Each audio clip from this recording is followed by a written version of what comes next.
ആരായാലും ഒന്ന് പേടിച്ചു പോകും. അതേ റസൂലിന് സംഭവിച്ചുള്ളൂ. ഏകാന്തത ഇഷ്ടപ്പെട്ടിരുന്ന റസൂൽ ഹിറാ ഗുഹകളിൽ ഒറ്റയ്ക്കിരിക്കുകയായിരുന്നു. പെട്ടെന്നാണ് ഒരശരീരി കേട്ടത്. നബിയെ, തങ്ങൾ വായിക്കുക. റസൂൽ ഒന്ന് പേടിച്ചുപോയി. വീണ്ടും ആ ശബ്ദം കേട്ടു.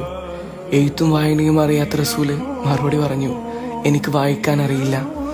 ആ ശബ്ദം വീണ്ടും കേട്ടു, നബിയെ, അള്ളാഹുവിന്റെ നാമത്തിൽ നിങ്ങൾ വായിക്കണം. വാക്കുകൾ വീണ്ടും തുടർന്നുകൊണ്ടേയിരുന്നു.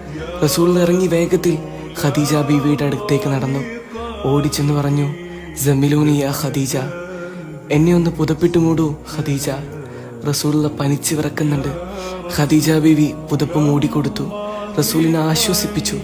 ബീവിയോട് റസൂൽ കാര്യങ്ങളെല്ലാം പറഞ്ഞു. ബീവിക്ക് കാര്യം മനസ്സിലായി. ചേർത്ത് പിടിച്ച റസൂലിനെ മരണം വരെ കൂടെ നിന്നു. ശരിക്കും മഹദിയെ പോലൊരാൾ കൂടെയുണ്ടെങ്കിൽ ഇന്ന് പലർക്കും ഒരാശ്വാസമായിരുന്നു. ബീവി റസൂലിന് താങ്ങായിരുന്നു, തണലായിരുന്നു. സ്നേഹം കൊണ്ട് നിങ്ങൾ പരസ്പരം ഖദീജയും റസൂലുമാവുക.